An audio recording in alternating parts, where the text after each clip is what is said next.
This is a super fun topic. These are questions I've been asking myself and struggling with for a while now. And to Alex's point about the early blogosphere, these ways of writing and blogging and putting ideas out into the world, and the feedback and the criticism or the reinforcement that comes back from that is just so valuable. So I'm so grateful that so many folks are interested in this topic, and really looking forward through reviewing the chat and the Q&A and other things. And hopefully there will be additional blog posts written after this to hearing more about your perspective and what you think about where this is all going. A quick overview.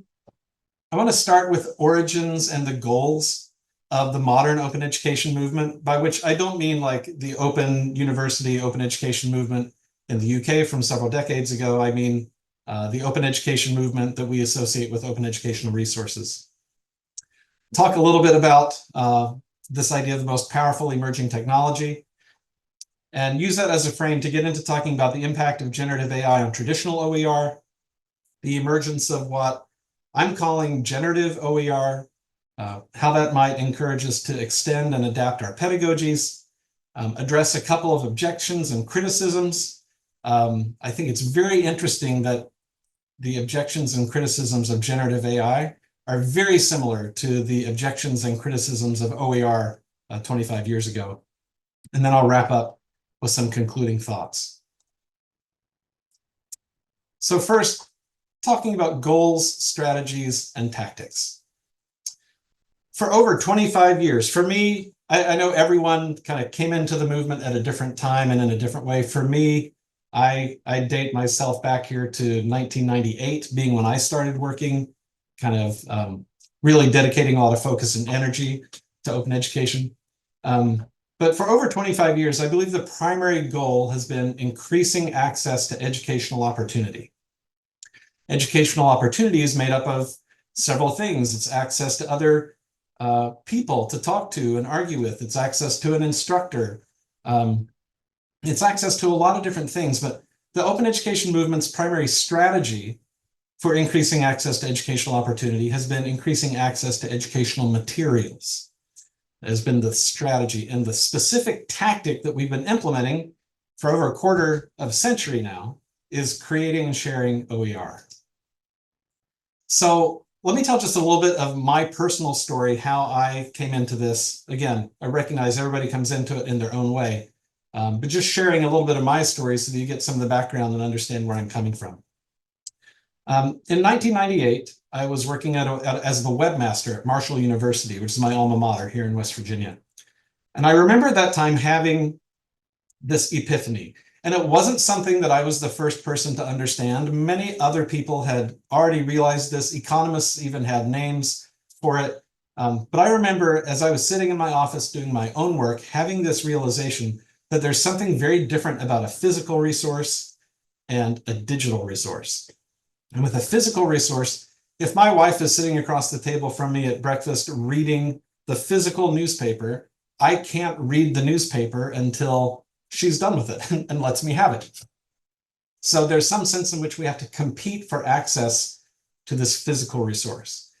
However, if you take that same news and instead of publishing it in print, if you publish it in a digital format online, 1 million people can all view it and access it and use it at the same time. And to me, this seemed like an incredibly important thing for me to understand, and filled me with a sense of responsibility and obligation to take this realization and try to do something with it, particularly in the context of education, educational materials, and educational opportunity. Just because it's possible for you to convert a resource into a digital form and share it online so that millions of people can use it all at the same time does not make it legal for you to do that. And those of you who are old enough will remember Napster and LimeWire and other tools like that people used to convert physical resources they had, music CDs, into digital files, which they then shared, leveraging all the technical power of the internet in a way that was technically very compelling, but definitely illegal. So just because sharing was possible technologically didn't mean that it was legal.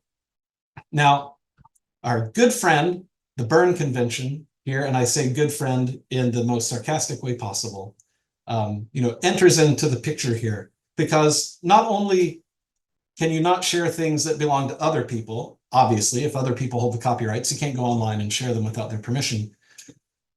But the Berne Convention, once as countries around the world signed on to the Berne Convention, copyright law changed so that instead of, if you had a work that you thought you might want to commercialize at some point in the future, you might want to protect it in some way, you would go and register for your copyright. As nations became signatories to Berne, copyright law changed so that the very moment a creative work was fixed in a tangible form, it was copyrighted to the full extent of the law. Whether you had any intention of ever commercializing it or not, whether you wanted that copyright protection or not, even if you adamantly did not want that copyright protection, it's still attached automatically to your works the moment they were fixed in a tangible form. So you have this incredible technical capability of the internet, making it possible to share, and yet everything that we create is copyrighted to the fullest extent of the law the moment it's created, whether we want that or not. And so in '98, I was reading on Slashdot, which was the place where we all hung out at the time, all the nerds and geeks back in the day, reading about what was happening with the free software movement, the open source software movement. And it occurred to me that maybe we could do the same thing with educational materials. Maybe we could take an open source style license, which makes it legal for people to download the source code, make changes to it, adapt it, use it in whatever way they want to use it. Maybe we could apply that same approach to educational materials. And so in 1998, I launched the Open Content Project, which included the first open license for educational materials and other kinds of content that aren't software. So that happened in '98. In 1999, I collaborated with Eric Raymond, who's the author of The Cathedral and the Bazaar, which is an incredibly important paper. I think everyone in our movement should read that paper, on the open publication license.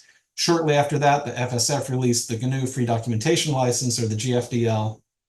And then in 2002, the Creative Commons licenses were first released. And as the Creative Commons licenses became increasingly popular, we deprecated the OCL, we deprecated the OPL, and finally, kind of the last throes of these alternative open licenses for non-software creative works. It all kind of ended in 2009 when Wikipedia finally switched from the GFDL to the Creative Commons Attribution Share Alike license.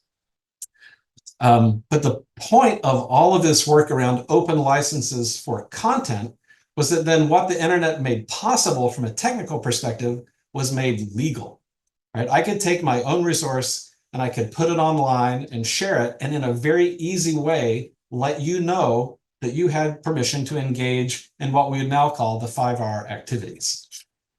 So what the internet made possible, open licenses made legal. And 26 years later now, from 1998, huge progress in terms of improving access to educational opportunity, right? Over 2.5 billion works have been licensed under a CC license. I recognize that a large number of those aren't educational materials. And just sharing numbers that I know because they're from my work, like Lumen's OER have generated over 1 billion page views, and over 2 million students have been assigned our OER courseware as their required course materials.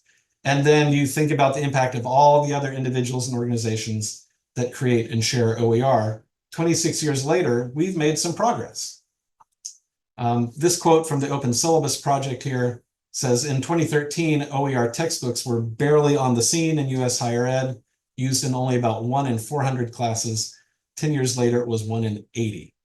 And Canadian OER adoption looks very similar, both in terms of rate of growth and its heavy focus on textbooks. So we're making some progress. I think the thing that's interesting about where the OER movement started, this idea of applying open licenses to content, giving people permission to engage in the 5R activities, all happened in the context of what was the most powerful emerging technology of its time, right? What we would probably call the information age. At this point, the most powerful emerging technology, which was the internet, could instantaneously make and transmit copies of educational resources at essentially no cost, anywhere around the world that there was an internet connection.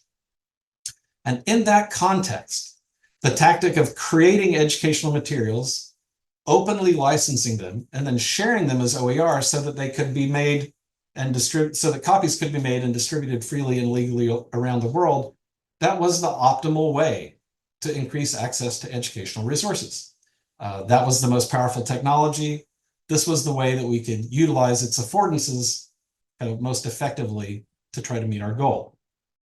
But what I want to suggest to you today is that we're beginning to transition from an information age where the most powerful emerging resource was about making copies and transmitting those copies around into a generative age, which is a time when the most powerful emerging technology can create new resources on demand. And these newly created resources can be ordered to spec. You can say, I need it on this topic. I'd like these specific kinds of examples, use this specific kind of pedagogy, create this kind of practice along with it, with this kind of feedback. I want it in this language, etc.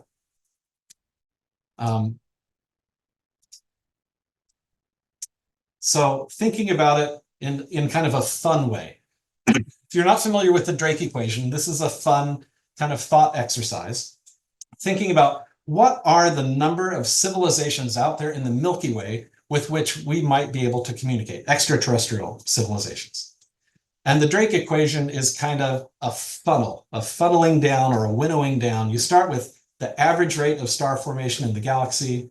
Then you think about the fraction of those stars that have planets, the fractions of those planets that could potentially support life, the fraction of those planets that actually do develop life, right? You see how this kind of winnows down until finally you get to some number. And this isn't meant to be like an exact scientific formula. Obviously, there's tons of estimating going on all throughout here.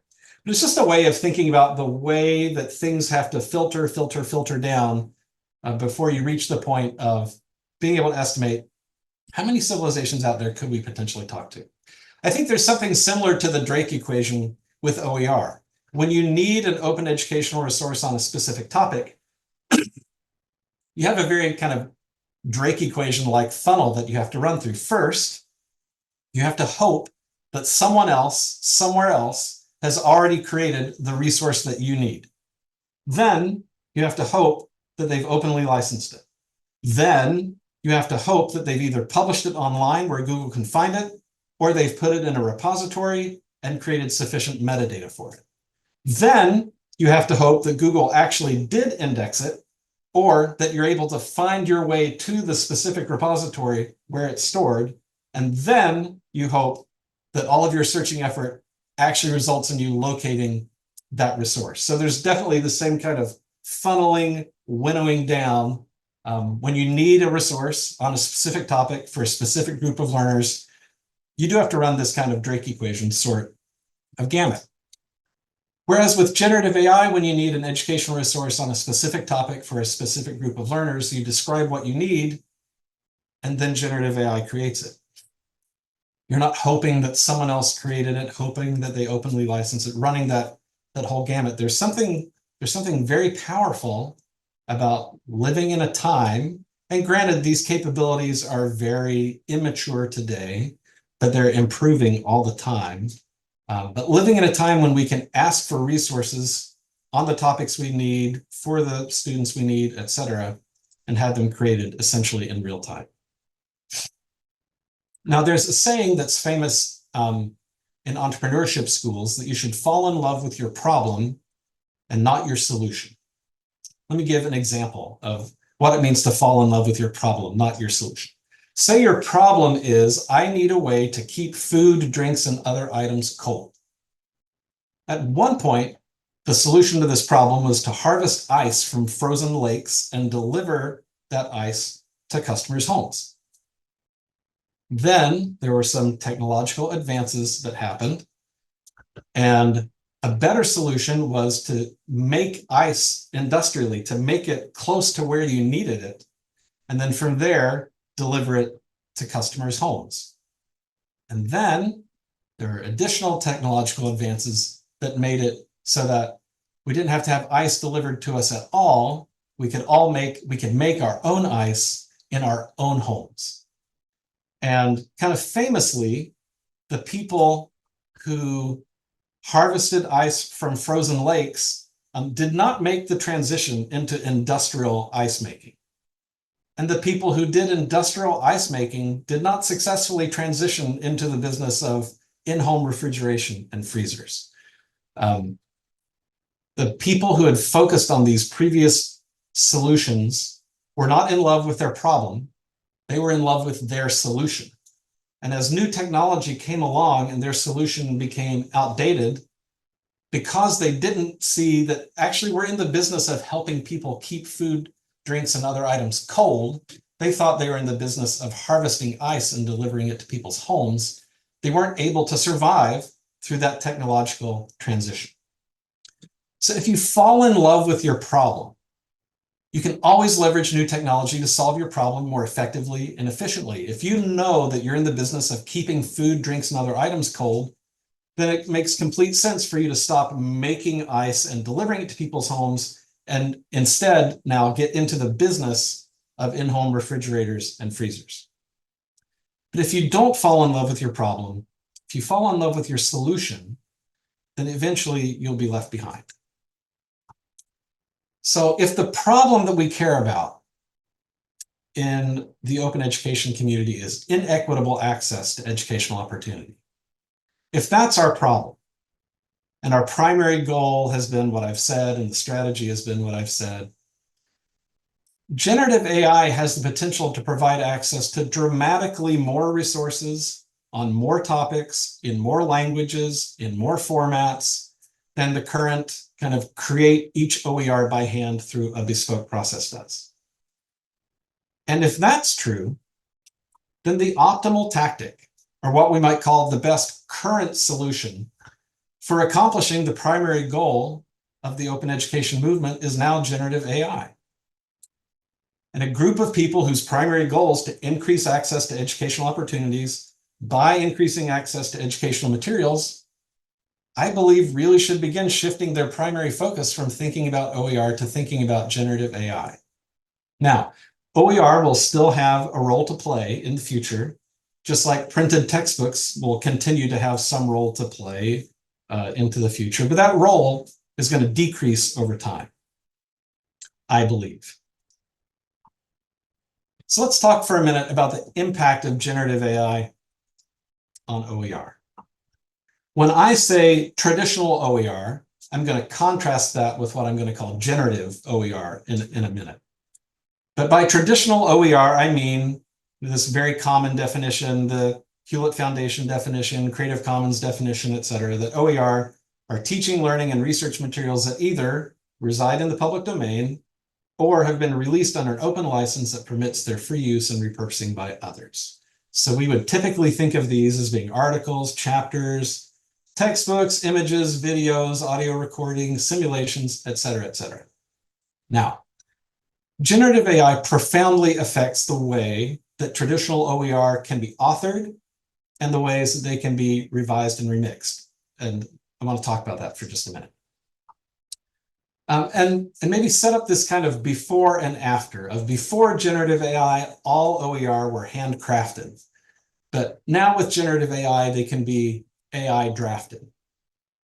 And generative AI can reduce the amount of time and resources it takes you to get to your first draft by an order of magnitude, by which I mean take the amount of time you used to spend, divide it by 10, and that's probably still more time than it's going to take you to arrive at a draft in the handcrafted model compared to in the AI drafted model. And we certainly see this in our own work at Lumen and other folks working in instructional design that I talk to at companies, at nonprofits, at universities. If you work in the business as an instructional designer, whether you're at a for-profit or a nonprofit, if you create educational resources for a living, you're probably already using generative AI, and it is reducing the amount of time it takes you to make that first draft by an order of magnitude. Now, philanthropists and others who want to be effective stewards of funding, I think are going to see that this is true. And I think they'll likely begin requiring new OER that is funded under grants to be AI drafted. Because all other things being equal, after that first draft, the OER should still go through a QA process, a peer review process, an editorial process. Like, it's just a first draft, right? But all other things being equal, why would you pay 10 times the amount to get to that first draft than you could if people were using an AI drafted approach to that first draft as opposed to a handcrafted approach to getting there? I think there's some interesting questions around stewardship of public funds or philanthropy to be asked there. And revising and remixing traditional OER, I think there are big implications here from generative AI as well. Again, open licenses make it legal to revise and remix educational materials, but open licenses do not give you the skills and expertise that you need to engage in maybe some high demand revise and remix activities like translating a resource into another language. A CC BY license might give you permission to translate that textbook into Spanish, but if you don't speak Spanish, it doesn't help you. Or it might give you permission to turn that static resource into an interactive resource, but if you don't know how to do that, permission doesn't help you. Or adjusting the reading level of a text from college to high school, or simplifying it for English as a second language learners. An open license gives you permission to do that, but if you don't know how, you're not going to be able. And this reminds me of Berlin's two concepts of liberty, if you're familiar with this. I think this is kind of popular in the OER space, but just in case, he talks about negative liberty and positive liberty, where negative liberty is freedom from interference by others, the absence of obstacles, barriers, or constraints. So there's nothing stopping me from doing what I want to do. I'm not being prevented. That's negative liberty. Because positive liberty is not just about the obstacles being removed, but it's about you having the capacity and the ability to act, to be able to do the things that you want to do, to make your own choices and achieve your own potential. So it seems like there is an interesting point to be made here about OER, generative AI, and the two liberties. Right? Because, as I said a minute ago, open licensing removes those obstacles and barriers to action that are created by copyright law. Or in other words, open licenses increase our negative liberty with regard to OER. But open licenses do not magically endow us with the skills and expertise that we need to be able to take advantage of those opportunities. So open licenses leave us still with a deficit of positive liberty. But generative AI gives us access to those skills and expertise, which increases our positive liberty with regard to OER. So if you think about time and effort as obstacles to revising and remixing, we published a paper over a decade ago showing that the more time and effort are required to engage in a specific revise and remix activity, the less often users will engage in it. So for example, users are far more likely to delete a chapter from an open textbook, which might involve hitting highlight and hitting a delete button or something very, very simple, very quick like that. Far more likely to engage in a very easy and quick revise and remix activity like that than they are to write a new chapter or to make extensive revisions to an existing chapter. But inasmuch as generative AI makes these kinds of tasks faster and easier, I think now, in the context of generative AI, we should expect to see more revising and remixing happening in the future. Because as the revising and remixing gets easier and faster, more people should be likely to engage in it. So that's one. And a second point is around the quality of revise and remix. So if you're a follower of Ethan Mollick on Twitter or on LinkedIn or wherever you might be following him, he is fond of highlighting research that shows that productivity gains associated with using generative AI are the highest among lower skilled workers. And if you think about that, that makes sense. Now, for example, for a translation task, generative AI is going to be a lot more helpful to somebody who doesn't speak the second language than it is to someone who does speak the second language. If I don't speak the language that the resource needs to be translated into, I can't even get started. So it's dramatically more helpful to me than it is to someone who speaks the second language, right? So inasmuch as generative AI makes these tasks possible that were either previously impossible or impractical, we ought to expect to see an increase both in the variety, the kinds of revising and remixing that will happen in the future, as well as an increase in the quality of the revising and remixing that happens in the future. And I think those are all positive things. Pivoting for a moment from traditional OER to what I'm going to call generative OER. Generative OER are not designed to be used by teachers or students directly for teaching, learning, or research. They're designed specifically to be used as part of a generative AI system to create other OER. And the two things that I think are the most interesting for us to think about here are openly licensed prompts and openly licensed model weights. So let me take a drink here for a second. And let's talk about each of these and how they interact with the 5 R's and some of the other things that we've been talking about. Open prompts. Many of the prompts that are written by first-time users of generative AI are relatively simple. Something like, write me a poem about rainy days. All right? But when you really get into the work of trying to prompt these systems to do things that are more going to be more powerful or more effective pedagogically, you're trying to elicit more complex behavior. A prompt like that can be hundreds of words long or thousands of words long. And once you're into writing thousands of words, guess who shows up? Our old nemesis, Burn. And now we're back in the place where these more useful prompts are all automatically copyrighted to the fullest extent of the law the moment they're written. Which means if we want to be able to share prompts with each other and permit each other to revise them and remix them, it's going to require open licensing of prompts.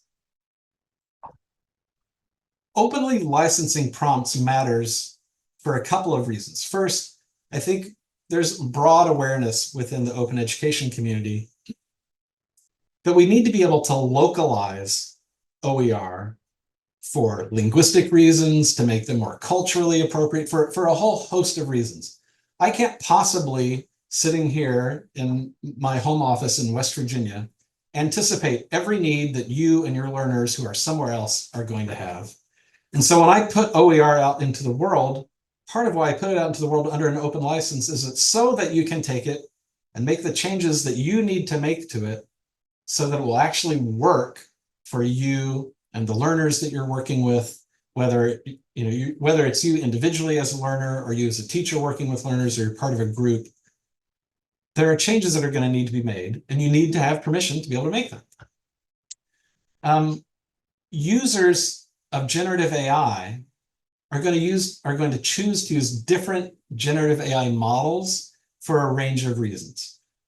Maybe my campus has a subscription to Microsoft Copilot, or maybe we have a deal with OpenAI so that everyone has access to ChatGPT, or maybe I'm an independent learner and I can only use the free tiers of some of those, or maybe I'm using an open model on my own laptop for economic reasons, or because I care about privacy, or the point is that different users will choose to use different models for a whole range of reasons.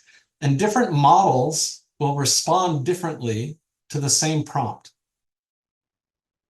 right? So another kind of critically important aspect of localizing prompts is being able to refine a prompt so that it will work with your model. Because it was probably, given all the models that are out there, it was probably designed to work with some other model, and you're going to need to do some work to it to make it work for you. Prompts are fairly straightforward. They look a lot like traditional OER. They're a bunch of words. Open weights, I think, are more interesting and potentially more powerful, certainly more powerful. And so I want to linger here a minute longer than we did on open prompts. Now, just say right at the beginning, I'm purposefully skipping over all the debate about what constitutes an open model. OSI is looking into that. There are lots of people arguing about that. We're not going to go there in this conversation. I just want to talk about open weights. Okay, so in a generative AI model, weights are, now this may not be a helpful comparison to you, and I apologize, but the weights in a generative AI model are conceptually similar to the weights that you calculate when you do a linear regression. A weight is a number, like that number there on the screen. And when we say the model weights, what we mean is we mean the dozens or hundreds of matrices that are storing the millions or billions of these numbers within them. Right? This is the heart of a generative AI model, is this collection of weights, which is a bunch of numbers organized into matrices that correspond to the different layers of the model. So when I say open weights, what I mean are these weights, these numbers in all their matrices, all of them, all the matrices, all the numbers that comprise the model, those being licensed in a way that we can retain, revise, remix, reuse, and redistribute them. And there are many models, there are many, I should say, there are many projects that have released their model weights under open licenses. This isn't like pie in the sky, this is already happening today. But it's not on the radar of a lot of people in our community, which is what part of what I'm hoping to accomplish by talking a little bit about it today. Why would open weights matter? And let's linger here a little longer than we lingered on the conversation about prompts as well. Foundation models, those models that have been through the pre-training process, maybe haven't had any fine-tuning at all, like the instruct fine-tuning. Even if they've had the instruct fine-tuning, these foundation models like Claude's Sonnet 3.5 or a GPT 4.0 or even an 0.1, like as was released recently, they are not designed to behave pedagogically. Most often they're designed to try to make you happy, to try to follow your instructions and give answers to your instructions, or to follow your instructions in a way that's going to satisfy you. That's what they're primarily designed to do, at least the ones that we interact with. They're not designed to behave pedagogically. And they can lack disciplinary knowledge, they can lack cultural knowledge, they can lack a whole range of information that's necessary for a specific teaching or learning situation. Now, with prompting, you can temporarily change a model's behavior just for that session during which you're interacting with it. Or with a technique like RAG, retrieval augmented generation, you can temporarily change a model's behavior or change what it knows. But if you want to permanently change the way a model behaves or what it knows, you have to fine-tune it. And fine-tuning means changing the values of the model weights. Okay? And we'll talk about a couple of things. We'll talk about distillation and quantization, and other model changes are necessary if we want to be able to run models on consumer hardware, like our own laptops or our own phones. And I think that is critically important for a range of reasons too, which we'll get into. So fine-tuning is like remixing. If you think about the 5 R's applied to open weights, fine-tuning is remixing, right? And fine-tuning is a process by which you update, you change the values of those numbers. You update the model weights through additional training on curated data, and you've curated that data specifically for the purpose of changing the model's behavior in a specific way. So for example, if you're to fine-tune an open weights model, and your fine-tuning data included 10,000 examples of interactions between students and expert tutors, then after the fine-tuning process was over, that model would behave more like an expert tutor than it had before. Okay? And You can imagine that when you're trying to update millions or billions of these parameters, that is very computationally expensive, takes a lot of time, takes a lot of resource, takes a lot of money.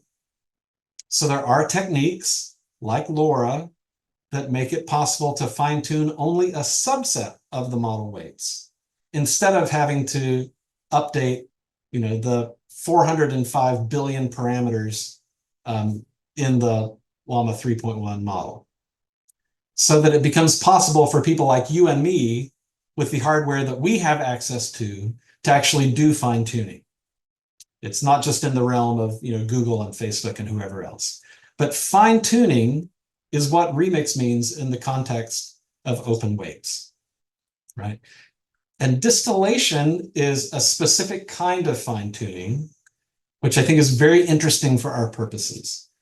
Distillation is a process by which you update the weights of a small model. So for example, in the recent Llama 3.1 release from Meta, there's an 8 billion parameter model, a 70 billion parameter model, and a 405 billion parameter model. Obviously, you're not going to run that 405 billion parameter model on your laptop, but you can run a version of that 8 billion parameter model on your laptop. It doesn't have all of the capabilities of the larger model, but this distillation process is a process by which you can update the weights of a smaller model using data that you've curated, but this time you're generating the data with the larger model so that you can transfer some of the knowledge and capability from the larger model into the smaller model. So now this fine-tuned smaller model won't have the same kind of general purpose capabilities that the larger model has. But say you just want to create a smaller model, you just want to fine-tune this small model so that it's amazing at giving feedback on drafts of student writing. That kind of capability you could transfer from a larger model to a smaller model through this distillation process. And again, smaller models are faster because they're smaller and they're less expensive to run and might be capable of running on consumer hardware, like the hardware that you and I have. I also want to talk about quantization for a minute. Quantization it's more complicated than this, but conceptually it's similar to rounding, right? So say that in one cell in one of the matrices in your model, you have a dot, 0.42563, some value. If you were to round that off, say to 0.43, then you reduce the precision of the model a little bit, but you make the model size significantly smaller, right? If each of the numbers stored in each of those matrices, if you've got 405 billion parameters and each of them are 16 characters long, and you truncate them to be 8 characters long, you've cut the memory footprint of the model in half,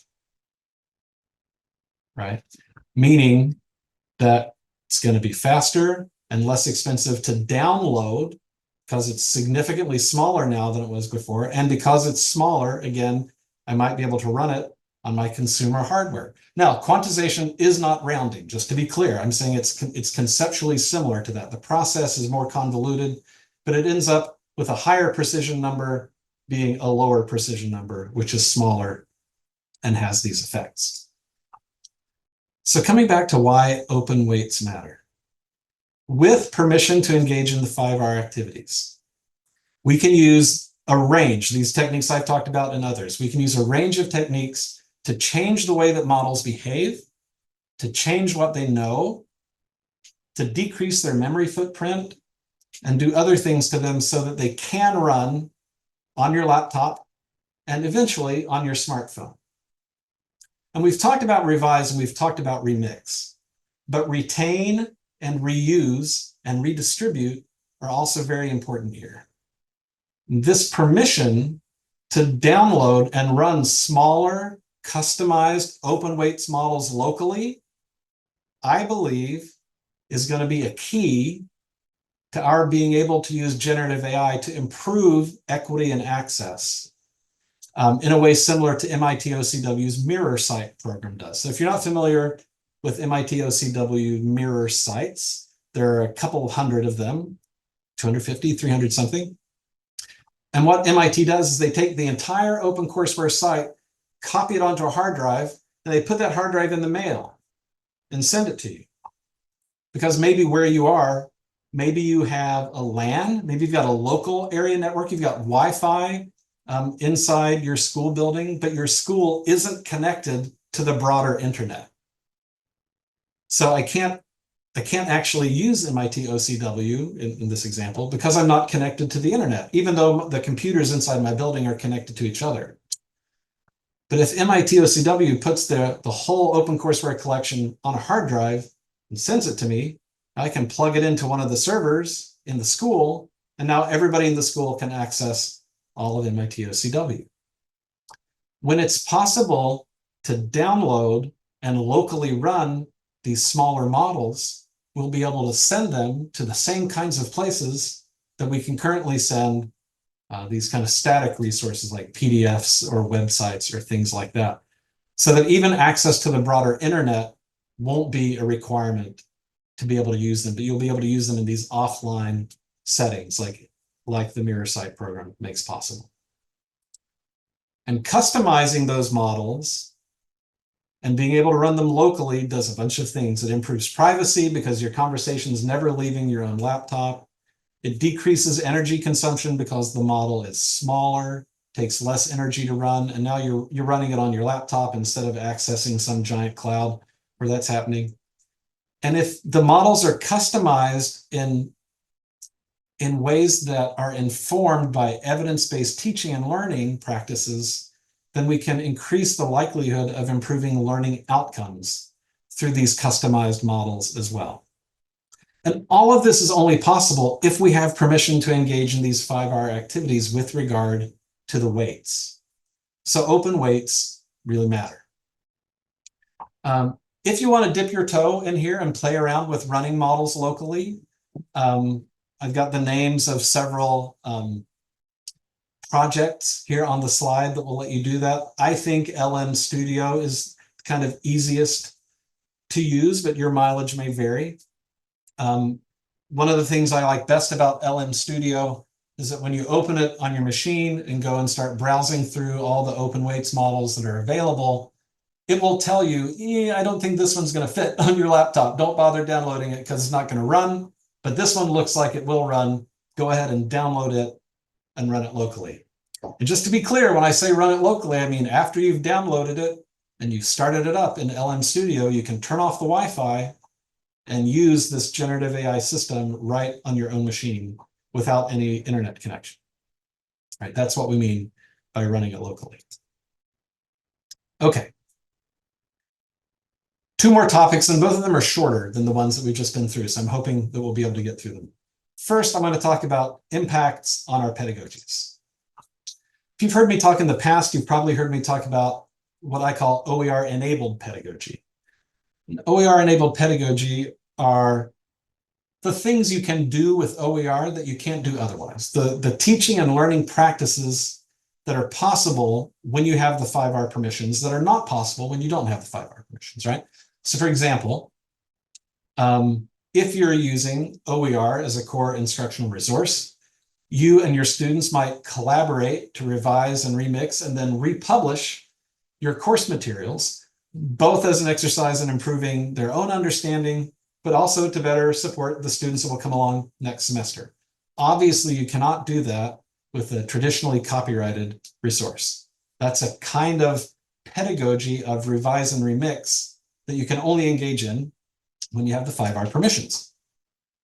I'm sure there will be something similar, although I think there's still a lot of exploring of the frontier yet to be done here.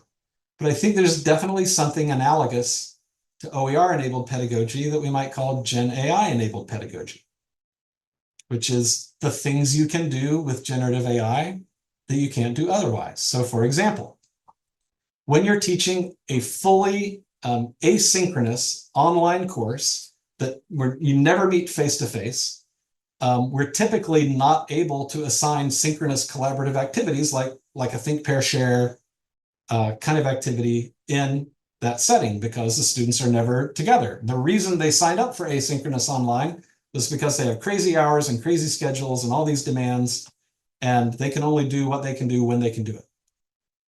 But if generative AI can play the role of that partner or that collaborator, or as Vygotsky might call it, that more capable other, then you can assign students to engage in some of these activities, even in this context, which you couldn't do before. Now, that's kind of a trivial case, but I hope that one example makes the point that when we can assume that students have access to generative AI, and if they're taking a fully online, fully asynchronous course, they're obviously connected to the internet. If they have access to a tool like that, now there are pedagogies that we can employ that we couldn't employ before. So what does that mean, and what will that look like? I think there's a lot left to explore there. I'm a big fan of this framing of thinking about barriers and removing barriers, that kind of negative liberty perspective that we talked about a minute ago. And I would suggest that, 30 years ago, let's say, the internet really removed time and place as barriers to education. Right now, you can do it from anywhere, you can do it at midnight, et cetera, et cetera. How did our pedagogy evolve in response to those affordances that the internet presented to us? OER removes copyright restrictions as barriers. How has our pedagogy evolved to take advantage of that affordance? Generative AI removes access to expertise as a barrier to education. How is our pedagogy going to evolve in that way? And when I say access to expertise, as an example, I mean, if I'm doing my homework at midnight, I have a question, I can't proceed until I get my question answered. Prior to generative AI, I would just be stuck. There's probably nobody else online, nobody I feel comfortable calling, my faculty member is certainly not available for me to talk to get unstuck so that I can keep moving forward. But in the context of generative AI, I can have a conversation. I can ask a question. I can say that explanation didn't make sense to me. Can you give me another explanation? Actually, can you give me another? And use Taylor Swift as an example somehow, please. That kind of expertise in being able to answer questions, create new examples, create new explanations, give feedback, that's a big barrier removed. How will our pedagogy evolve? Objections and criticisms. And I said, I think it's so interesting to me, having lived through this the first time, to see it just playing out again, right before our eyes. The number one concern about OER has always been, quote, quality. And so I've been asked all of these questions 10,000 times, probably. If anyone can create OER, how do we know that they're going to be accurate? Are the authors experts? Do they teach at a prestigious university? Who does the peer review? What does quality control look like? And then the gotcha. See, I found an error on this page. You can't trust OER. Told you there are going to be quality problems. This whole thing is a scam. And the second concern has always been sustainability, right? Where is the money going to magically come from to pay people to create new OER? Once OER are created, when there's a new advance in the field, who's going to update it?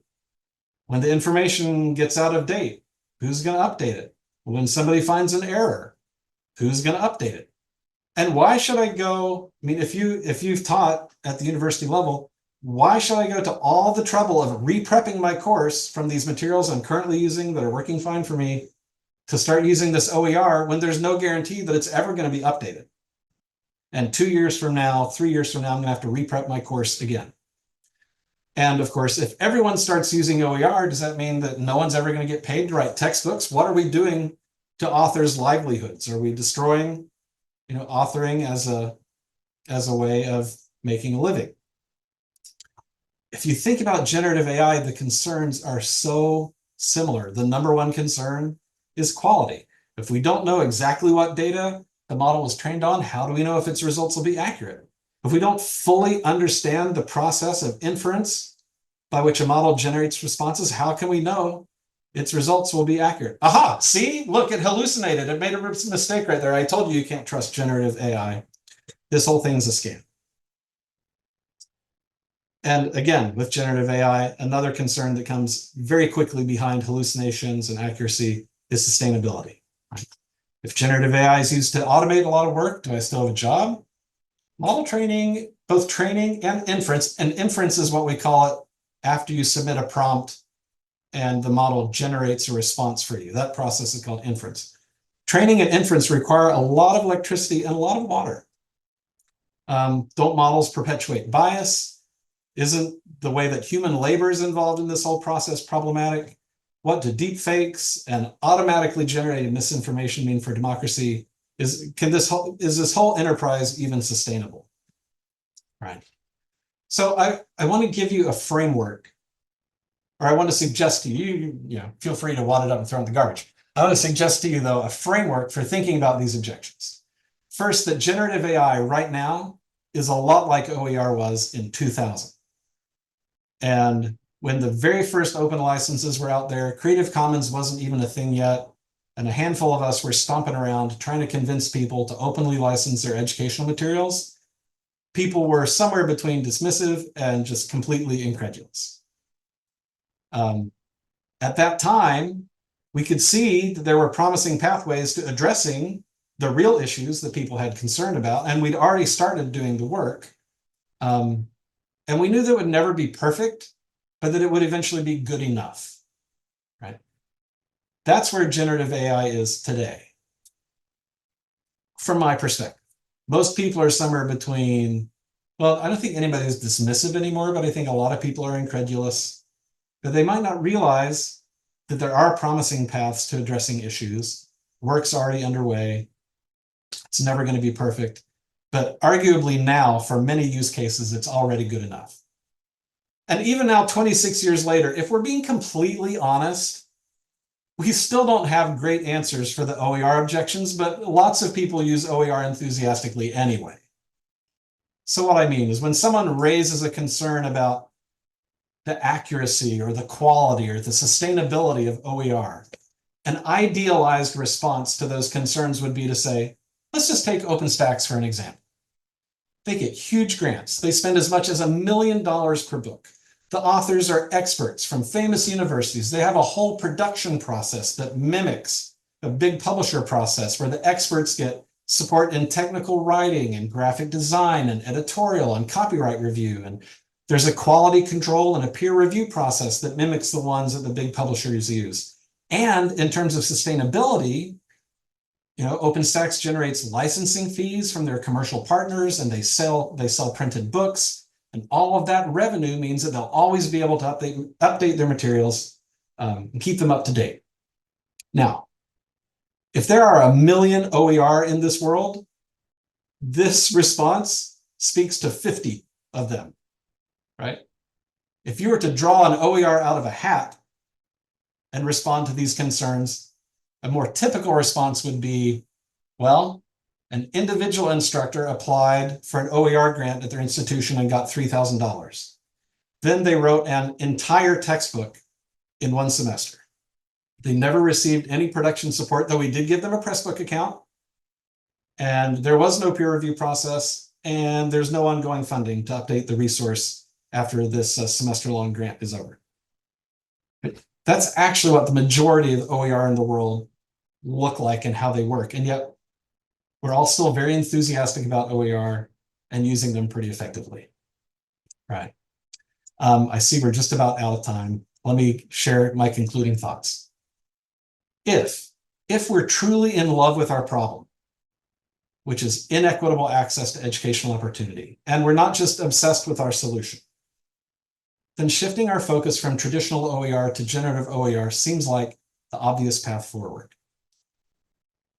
Generative OER are capable of dramatically improving access to different resources on different topics with different examples and different formats and different languages, etc. And because generative OER can be interactive in a way that traditional OER cannot, they have the capability to improve the effectiveness of those opportunities once students get access to those opportunities. I want to acknowledge the change from working with traditional OER and a WYSIWYG tool like Pressbooks to trying to work with open prompts, and particularly with open model weights, is pretty similar to the change from working with HTML and CSS to working with JavaScript and APIs. Like, on the one hand, there are WYSIWYG tools, and like pretty much anybody can do it with minimal training. Working with generative OER, particularly with open weights, it's more technical and it's more complicated. I'm just acknowledging that. But it will also be significantly more powerful, in the same way that websites that have databases behind them, etc., are significantly more capable, useful, helpful than websites that are just flat HTML and CSS files. Final slide. Call to action. So after all these years, 26 years later, I am still dedicated to this goal of increasing access to educational opportunity. I believe that many of you are as well.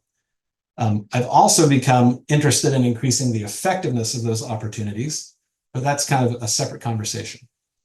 But I'm still committed to this first goal.